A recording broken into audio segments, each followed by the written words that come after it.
మీరున్నప్పుడు జరిగిన ఈ పరిణామాలన్నిటినీ సరిహద్దు వాగా బార్డర్లో ఏ విధంగా అయితే పోలీసులు ఇండియా పాకిస్తాన్ సరిహద్దులో భద్రతా దళాలు ఏ విధంగా పహారా కాస్తాయో ఈ మేడిగడ్డ ప్రాజెక్టు కుంగిపోయిన ప్రాంతంలో చుట్టూతా కొన్ని కిలోమీటర్ల పరిధిలో పిట్ట కూడా ఎగరకుండా మనిషి కూడా కదలకుండా పోలీసులను అడ్డుపెట్టి నియంత్రించి ఎవరిని రానియకుండా అడ్డుకున్న మాట వాస్తవం కాదా అధ్యక్ష?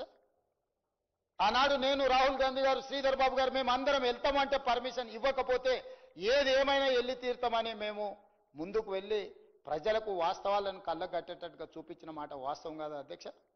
ఆ రోజు మేము చెప్పడం జరిగింది ఖచ్చితంగా సిట్టింగ్ జడ్జి చేత విచారణకు ఆదేశిస్తామని.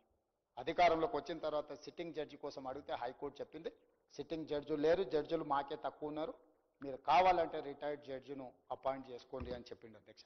అందుకే retired supreme court judge PC Ghosh కమిటీని ఎంక్వైరీ కమిషన్ కింద అపాయింట్ చేసి ఈరోజు నివేదిక తెచ్చినాం అధ్యక్ష.